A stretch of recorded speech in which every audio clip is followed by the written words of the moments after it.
Mes chers compatriotes, nous sommes aujourd'hui le 13 novembre 2019 et je voudrais revenir avec vous sur un sujet d'une grande importance et qui est un sujet à la fois théorique et pratique qui concerne les arguments qui nous sont opposés par rapport à nos analyses et à nos propositions.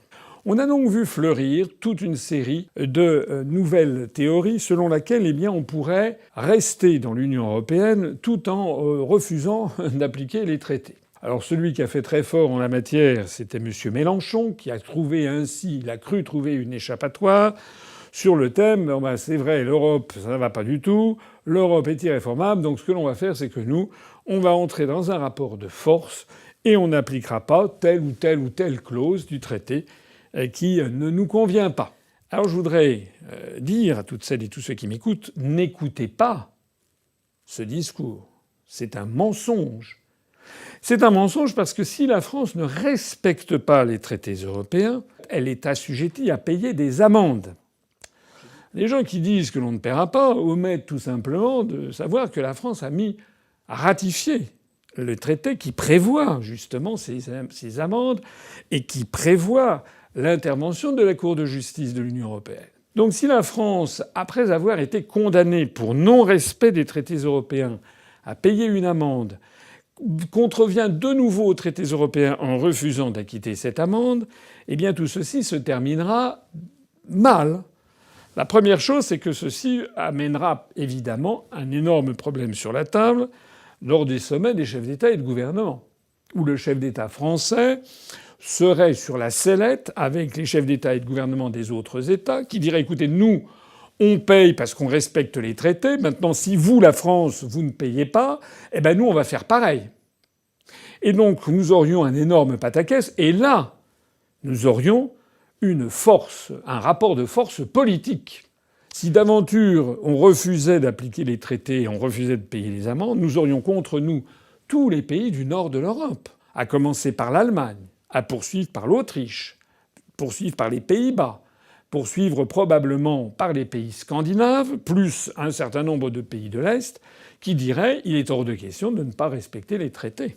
Et puis j'ajouterai encore autre chose. À supposer que la France continue à tenir tête devant les autres chefs d'État et de gouvernement et continue à dire qu'il n'en est pas question de payer, les autres chefs d'État et de gouvernement, il en suffirait d'ailleurs de quelques-uns, pourraient déférer le cas de la France non plus à la Cour de justice de l'Union européenne, mais à la Cour internationale de justice de l'Organisation des Nations unies, puisque les traités, notamment les traités européens, ne sont que des traités internationaux justiciables de la Cour internationale de justice, du moins pour les pays qui ont reconnu la validité de la juridiction de la Cour internationale de justice, dont la France, qui est membre permanent du Conseil de sécurité de l'Organisation des Nations unies.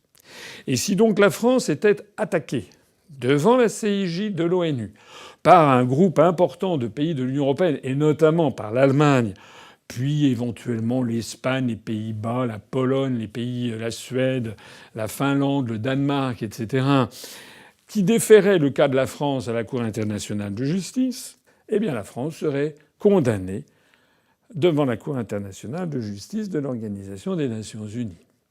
Ce qui aurait pour effet que la France, membre permanent du Conseil de sécurité, serait mise tout simplement au ban des nations civilisées, que le peu de crédit qui reste encore à la France serait laminé, et que nous nous trouverions dans une situation de blocage complet, d'antagonisme phénoménal avec nos partenaires européens. Alors, à ce niveau de l'analyse, il y a quand même un moment à partir duquel il faut se poser une question.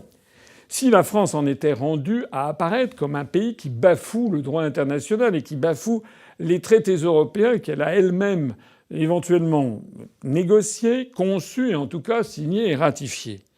Mais à ce moment-là, tous les pays du monde qui ont signé un traité et ratifié un traité avec la France pourraient se dire très bien, puisque la France considère les traités européens et les traités qu'elle a signés et ratifiés comme de la gnognotte, nous n'allons pas nous gêner non plus avec la France.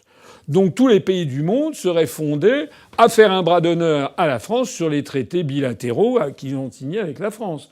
traité de non-double imposition, traité d'échange culturel, traité de coopération technique et industrielle, traité consulaire, traité concernant les échanges de diplomates, traité sur des délimitations de frontières, traité sur le droit de la mer, traité de l'Antarctique, traité de l'Organisation mondiale du commerce.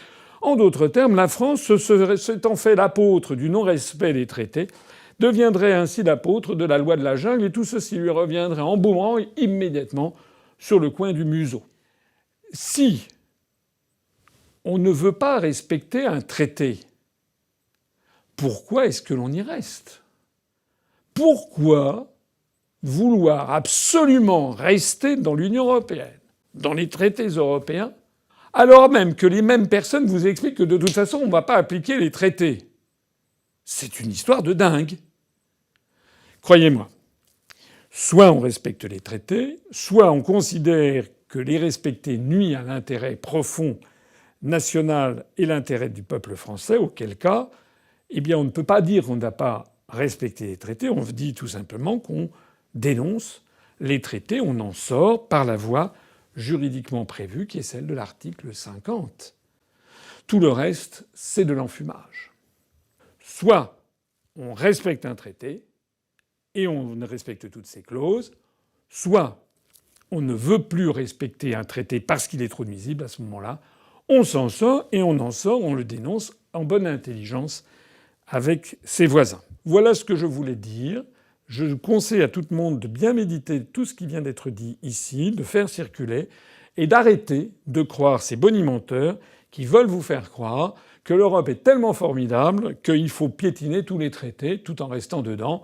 C'est un discours de dingue. Ça prouve en fait que les européistes sont aux abois, qu'ils n'ont plus aucun argument rationnel à opposer aux analyses de l'Union populaire républicaine qui, depuis plus de 12 ans, a toujours dit ce qui allait se passer et n'a jamais été contredite par les événements. Je vous remercie de votre attention. Vive la République et vive la France.